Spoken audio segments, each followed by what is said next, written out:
Hello दोस्तों, आपका हमारे इस चैनल पर हार्दिक स्वागत है। और आज हम करने वाले हैं नीट के टॉप मोस्ट 10 MCQs, जिसमें 1 से लगाकर 10 तक टोटल 10 MCQs होंगे। और उनमें हम क्या इनके ऑब्जेक्टिव है ना, ये ऑब्जेक्टिव एंड फुल एक्सप्लेनेशन, क्या फुल एक्सप्लेनेशन।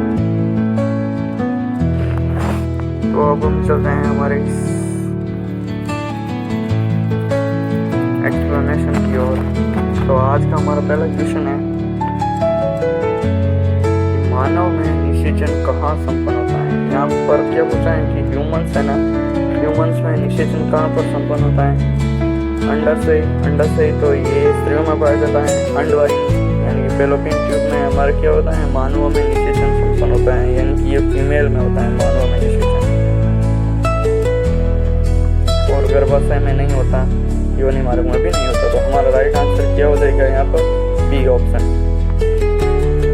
फर्स्ट क्वेश्चन में आपको समझ में आ गया। तो अब हम चलते हैं नेक्स्ट क्वेश्चन की ओर।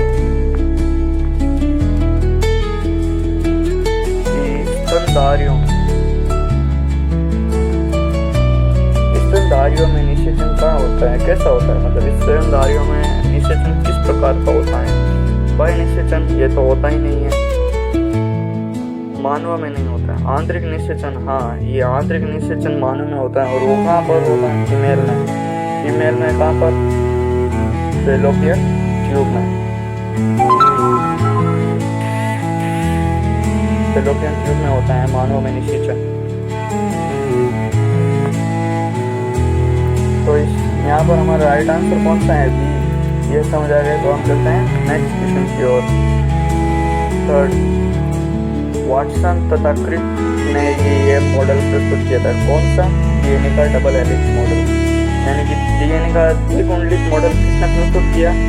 डीएनए का द्विकुंडलित मॉडल वाटसन एवं क्रिक ने अपने सिद्धांत में प्रस्तुत किया। तो फिर मेंडल ने क्या किया, वंशागति के नियमों को दिया। मेंडल ने किसके नियमों को, वंशागति के नियमों को दिया। और हमें पूछ ले मॉर्गन ने क्या किया। तो मॉर्गन ने हमें बताया कि सहलग्नता क्या होती है। सहलग्नता क्या होती है, भौतिक रूप से दो जीनों का किसी एक ही या पास स्थित होना या एक ही गुणसूत्र पर पाया जाना क्या कहलाता है, सहलग्नता। ये हमें किसने बताया था, मॉर्गन ने। और मॉर्गन ही है जिसे हम वंशागति का क्या कहते हैं, आधुनिक वैज्ञानिक। अब हमारा नेक्स्ट क्वेश्चन है मनुष्यों में रक्त समूह का निर्धारण करने वाली जीन या मनुष्यों में रक्त समूह का निर्धारण किसके द्वारा होता है। तो ऐसा यहाँ पर 4 ऑप्शन है। पहला है बहुएलीली, बहुकारक, बहुगुणसूत्र या बहुजीन। और यहाँ पर हमारा राइट आंसर कौन सा हो जाएगा, ए ऑप्शन, बहुएलीली। ये हमारा 4th नंबर क्वेश्चन था। अब हम चलते हैं 5th नंबर क्वेश्चन की ओर।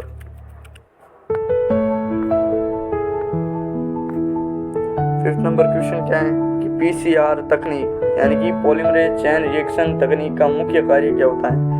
पीसीआर यानी कि पॉलीमरेज चेन रिएक्शन। इसमें 4 ऑप्शन है कि डीएनए का विघटन या प्रतिलिपि करना या प्रोटीन संश्लेषण या जीन का निष्कासन। इसका सही कार्य है बी ऑप्शन, डीएनए का प्रतिलिपि बनाना। डीएनए की प्रतिलिपि कौन बनाती है, पीसीआर में हम डीएनए की कुछ ही समय में लाखों प्रतियां बना सकते हैं। इसलिए पीसीआर तकनीक सबसे मोस्ट इम्पोर्टेंट तकनीक है। अब हम चलते हैं 6th, ट्रांसजेनिक पौधे है ना, उनमें कौन सी जीन है जो फसल सुरक्षा के लिए प्रयुक्त होती है। हमारे पास 4 ऑप्शन है, BT, PBR322, TI plasmid and restriction enzyme. तो यहाँ पर हमारा बीटी जीन एकदम सही हो जाएगा, यानी कि बैसिलस thuringiensis।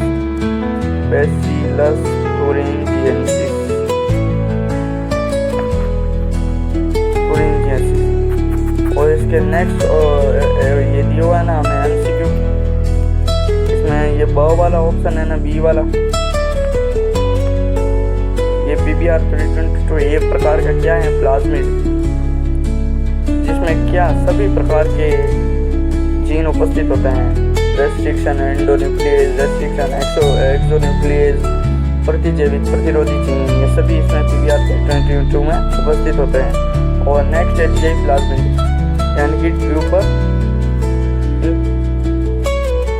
इसका नाम ट्यूबर से ही शुरू होता है। और ये TI प्लाज्मिड किसमें, तंबाकू के पौधे में क्या होता है, सहायक होता है, क्योंकि तंबाकू के पौधे की जड़ों में तो वो कीटाणु या क्या कहते हैं वो जीवाणु आ जाते हैं ना, इससे ये बचाता है। TI प्लाज्मिड को उसके वांछित जीन से बचा जाता है। और अगला है रेस्ट्रिक्शन एंजाइम। रेस्ट्रिक्शन एंजाइम भी दो प्रकार का होता है, पहला है एंडोन्यूक्लियस और दूसरा क्या है, एक्सोन्यूक्लियस। ये न्यूक्लियस प्रकृति के होते हैं क्या, और इनका काम क्या होता है, इनका काम होता है DNA के खंडों को काटना। तो DNA के खंडों को जोड़ने का काम कौन करता है, DNA के खंडों को जोड़ने का काम हमें पूछ ले तो करता है लाइगेज एंजाइम। तो हमें पूछ ले हेलिकेज एंजाइम का काम क्या होता है। हेलिकेज एंजाइम क्या करता है कि DNA खंडों का, और DNA खंड ऐसे होते हैं ना ऐसे, तो यहाँ पर वो हेलिकेज एंजाइम जोड़ा जाता है, इससे ये DNA इसकी द्विकुंडली संरचना को खोलता जाता है। और ये किसका काम है, हेलिकेज एंजाइम का। अब हमारा नेक्स्ट क्वेश्चन 7th नंबर, जैव विविधता या किस पारिस्थितिक तंत्र में पाई जाती है। जैव विविधता सबसे अधिक किस पारिस्थितिक तंत्र में पाई जाती है। यहाँ पर 4 ऑप्शन है, पहला है तटीय पारिस्थितिकी, सेकंड है उष्णकटिबंधीय वर्षावन, मरुस्थलीय क्षेत्र, शीतोष्ण कटिबंधीय वन। तो यहाँ पर हमारा राइट आंसर कौन सा जाएगा, उष्णकटिबंधीय वर्षावन। उष्णकटिबंधीय वर्षावनों का एक एग्जाम्पल पूछ ले तो हमारे पास सबसे बड़ा वर्षावन कौन सा है, अमेज़न के वर्षावन। ये पृथ्वी के क्या कहलाते हैं, फेफड़े कहलाते हैं। और अब ये लगभग 6% ऑक्सीजन को ही क्या करते हैं, पूरी पृथ्वी की 6% ऑक्सीजन को नियमित करते हैं। और हमें पूछ ले इसके उल्टा कि सबसे कम किस पारिस्थितिकी तंत्र में जैव विविधता पाई जाती है, तो हम क्या बताएंगे, शीतोष्ण कटिबंधीय क्षेत्र, क्योंकि वहाँ पर वातावरण तो एक सही नहीं रहता है। और एक है कि वहाँ पर आपदाएं बहुत ज़्यादा आती हैं, जैसे कि बर्फबारी होना, हिमनदन होना इत्यादि। तो अब हम चलते हैं 1 नंबर क्वेश्चन, हमें क्या बताता है कि ओजोन परत का क्षय किसके कारण होता है, यानी कि ऐसी कौन सी गैसें हैं जिसके कारण ओजोन परत का क्षय होता है। तो हमारे पास 4 ऑप्शन है, CO2, CH4, CFCS and NO2। CFCS यानी कि क्लोरोफ्लोरोकार्बन। क्लोरोफ्लोरोकार्बन के कारण क्या होता है, ओजोन परत का क्षय, क्लोरोफ्लोरोकार्बन। कि आपको अब ये क्वेश्चन समझ आ गए तो हम चलते हैं 9th नंबर क्वेश्चन की ओर। 9th नंबर क्वेश्चन हमें क्या बताता है कि HIV वायरस है, उसके लक्ष्य कौन सी कोशिकाएं होती हैं, मतलब वो कौन सी कोशिकाओं को अपना लक्ष्य बनाता है।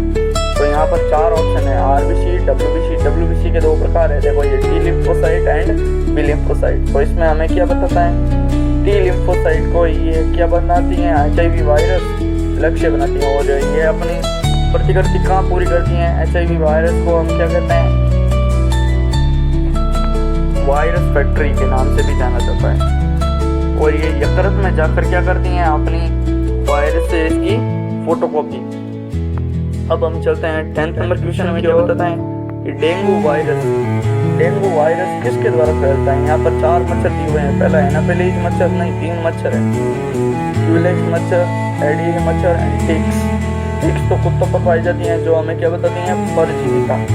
और टिक्स कौन सी परजीविता में पाया जाता है भाई, ये भी पूछ ले तो टिक्स पाया जाता है बाह्य परजीवी के रूप में, इस पर कुत्ते पर।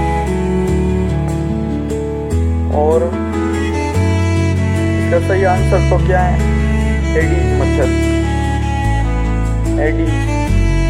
एडीज मच्छर डेंगू के लिए, डेंगू वायरस के लिए होता है। और हमें पूछ ले कि मलेरिया के लिए कौन सा होता है भाई, तो मलेरिया के लिए हम क्या बताएंगे, एनाफिलीज मच्छर। एनाफिलीज में मादा एनाफिलीज मच्छर। मादा एनाफिलीज मच्छर क्या करता है,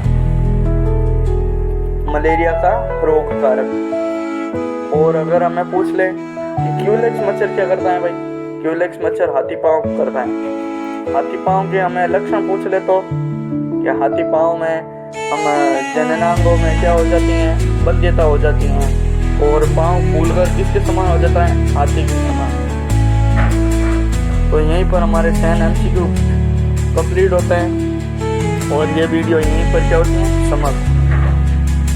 तो अब मैं लास्ट में यही कहना चाहूँगा कि अब ये वीडियो आपको काम का लगा हो तो आप लाइक करें, शेयर करें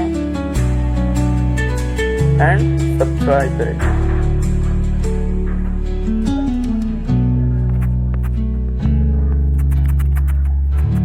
और लास्ट में मैं आपको क्या कहना चाहूँगा, अगर आपने ये वीडियो लास्ट तक देखी है तो थैंक यू।